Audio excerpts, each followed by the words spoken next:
Alexander and Sadiqur fundamental of electric circuit বইয়ের chapter 2 এর এটা প্রবলেম 2.19 কোশ্চেনে বলছে from the circuit in figure 2.83 find I the power dissipated by the resistor and the power supplied by the source. That means এই সার্কিটে I নামের current 3 ohm resistor যে পরিমাণ পাওয়ার খরচ করে সেটা এবং এই তিনটার সোর্স যে পরিমাণ পাওয়ার সাপ্লাই দেয় সেই পাওয়ার, এই তিনটা জিনিস আমাদেরকে বের করতে হবে। সো আমরা প্রথমে এই I কারেন্টটা বের করব।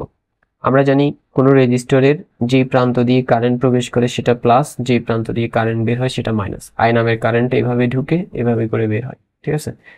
ওকে, আমরা এই সার্কিটে একটা লুপ চিন্তা করব। আমরা চাইলে ক্লকওয়াইজও চিন্তা করতে পারি, অ্যান্টি ক্লকওয়াইজও চিন্তা করতে পারি। আমরা ক্লকওয়াইজ চিন্তা করলাম একটা লুপ এবং এই লুপটার নাম দিলাম লুপ 1। এই 1 নাম্বার লুপে আমরা KVL অ্যাপ্লাই করব। So applying KVL in loop 1। আমাদের যে KVL এর সূত্রটা হচ্ছে এটা, sum of every voltage drop equal 0। আমরা এই সূত্রটা এখানে লিখে নেই, sum of every voltage drop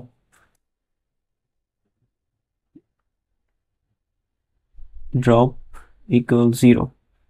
so আমাদের লুপটা এদিক থেকে এভাবে করে আসলে 12 ভোল্টের প্রথমে পাই মাইনাস প্রান্তকে, দ্বিতীয়তে পাই প্লাস প্রান্তকে। আমরা চাইলে প্রথম প্রান্ত নিতে পারবো বা চাইলে দ্বিতীয় প্রান্ত নিতে পারবো। আমরা প্রথম প্রান্ত নিচ্ছি হুইচ ইজ মাইনাস, তাহলে মাইনাস 12 ভোল্ট। এখন এটা যেহেতু প্রথম প্রান্ত নিচ্ছি বাকিগুলোরও প্রথম প্রান্ত নিতে হবে। এরপরে লুপ এভাবে আসলে 10 ভোল্টের প্রথম প্রান্ত পাই প্লাস, তাহলে আমরা নিব প্লাস 10। এরপরে লুপ এভাবে এসে 3 ওহমের প্রথমে পাই প্লাস প্রান্তকে, তাহলে আমরা প্লাস নিব। এখন আমরা যেহেতু KVL অ্যাপ্লাই করতেছি, KVL এ লিখতে হয় ভোল্টেজ, বাট 3 ওহমের আমরা ভোল্টেজ জানি না, সেই ভোল্টেজটা বের করে নিতে হবে। আমরা ধরলাম 3 ওহমের যে ভোল্টেজ সেটা হচ্ছে V3, আর এই V3 এর মান বের করব এই সূত্রটা ইউজ করে, V ইকুয়াল IR। এখানে I মানে কারেন্ট, R মানে রেজিস্ট্যান্স। 3 ওহম দিয়ে যেই কারেন্ট প্রবাহিত হচ্ছে সেটা হচ্ছে ক্যাপিটাল লেটারের I, আর এর রেজিস্ট্যান্স হচ্ছে 3, তাহলে এটা হবে 3I। সো আমাদের 3 ওহমের যে ভোল্টেজ সেটা হচ্ছে 3I। দেন আমাদের লুপটা এভাবে করে আসলে -8 ভোল্টের প্রথমে পাই মাইনাস প্রান্ত, তাহলে আমরা মাইনাস প্রান্ত নিব, এন্ড এটার যে ভোল্টেজ সেটা হচ্ছে -8। সো আমাদের সূত্রটা হচ্ছে sum of every voltage drop equal 0। That means সকল ভোল্টেজ ড্রপের যোগফল সমান 0। এরপরে -12 প্লাস 10 ইকুয়াল -2 প্লাস 3I, মাইনাসে মাইনাসে plus 8 equal 0। Then -2 plus 8 equals 6 plus 3I equals 0. Then 3I equal 6 এর পাশে আসলে -6 হয়ে যাবে।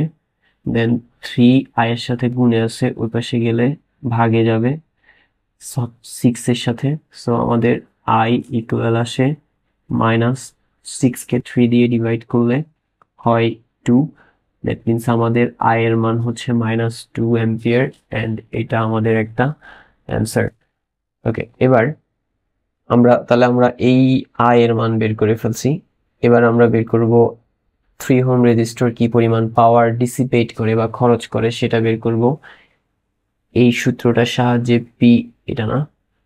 এটার সাহায্যে P ইকুয়াল I²R।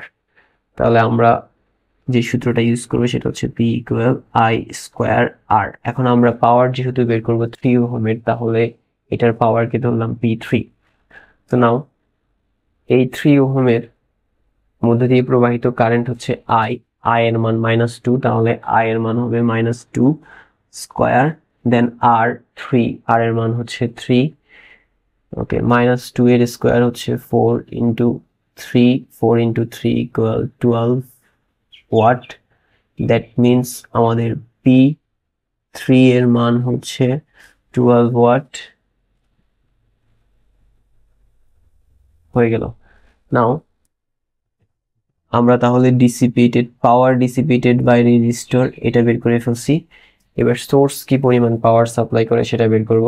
প্রথমে আমরা 10 ভোল্টের পাওয়ার বের করব, সেটা বের করার জন্য আমরা P ইকুয়াল VI এই সূত্রটা ইউজ করব। তাহলে আমাদের সূত্র হচ্ছে P ইকুয়াল VI। নাও এটার যে ভোল্টেজের মান সেটা হচ্ছে 10 ভোল্ট, সো ভি এর মান 10 ভোল্ট। এবার হচ্ছে কারেন্ট, আমাদের 10 ভোল্টের সোর্সটা দিয়ে আই নামের কারেন্টটা প্রবাহিত হচ্ছে। এটা তো মূলত এইভাবে করে আসে, তাই না? এভাবে করে এসে দেন এদিক দিয়ে যায়। এখন এটা 10 ভোল্টের কোন প্রান্ত দিয়ে প্রবেশ করতেছে? প্লাস প্রান্ত দিয়ে। তাহলে আমরা নিব প্লাস আই, কারণ আই নামের কারেন্টটাই প্রবাহিত হচ্ছে এটা দিয়ে। তাহলে প্লাস আই, এটা আমরা আই নিলাম। সো 10 প্লাস কি জন্য দিলাম না, কারণ শুধু প্লাস দেয়া লাগে না। এবার আই এর মান কত? আই এর মান হচ্ছে -2। 10 - 2 ইকুয়াল হচ্ছে -20। দ্যাট মিনস আমাদের যে P10 এর মান হচ্ছে -20 ওয়াট। এটা আমাদের একটা আনসার। এবার আমরা বের করব এই 12 ভোল্টের পাওয়ার। সেম সূত্র ইউজ করব, P ইকুয়াল VI। এটা যেহেতু 12 ভোল্টের তাই এটার পাওয়ারকে ধরলাম P12। এবার প্রথম হচ্ছে V ভোল্টেজের মান, এটার ভোল্টেজ 12 ভোল্ট। দেন হচ্ছে I কারেন্ট, এটা দিয়ে কোন কারেন্টটা প্রবাহিত হচ্ছে? এই দিক থেকে আমাদের I নামের কারেন্টটা যায়, দেন বের হয় প্লাস প্রান্ত দিয়ে। এখন ঢুকে কোন প্রান্ত দিয়ে? মাইনাস প্রান্ত দিয়ে ঢুকে। তাহলে আমরা নিব -I। 12 ইন্টু মাইনাস আই এর মান কত? আই এর মান -2, তাহলে -2। 12 মাইনাসে মাইনাসে +2, 12 into 2 equal 24 watt. That means আমাদের P12 এর মান হচ্ছে কত? 12 ওয়াট। ঠিক আছে, ওকে। এবার আমরা বের করব -8 ভোল্টের পাওয়ার। এটার পাওয়ারকে ধরলাম P-8 ইকুয়াল VI। সেম সূত্র, P ইকুয়াল VI সূত্র। এটার ভোল্টেজ কত? -8, ভোল্টেজের মান -8। এখন এটার যে কারেন্ট হচ্ছে আই নামের কারেন্টটা এভাবে করে আসে, তাই না? এখন এটা এর কোন প্রান্ত দিয়ে প্রবেশ করে? মাইনাস প্রান্ত দিয়ে প্রবেশ করে। তাহলে আমরা নিব -8 - I। সো -8 মাইনাস আই এর মান কত? আই এর মান হচ্ছে -2, তাহলে আই এর মান -2 বসালাম। সেকেন্ড ব্র্যাকেট -8 মাইনাসে মাইনাসে +2, -8 ইন্টু +2 ইকুয়াল হচ্ছে -16 ওয়াট। দ্যাট মিনস P-8 এর মান হচ্ছে -16 ওয়াট। সো এটা আমাদের আরেকটা আনসার। তাহলে তিনটা সোর্সের আমরা পাওয়ার বের করে ফেলছি। হয়ে গেছে 3 নাম্বার কাজটা, যেটা এখানে চাইছিল, যে ইচ সোর্সের পাওয়ার। ঠিক আছে, সো হয়ে গেছে। That's all for today. See you in the next class.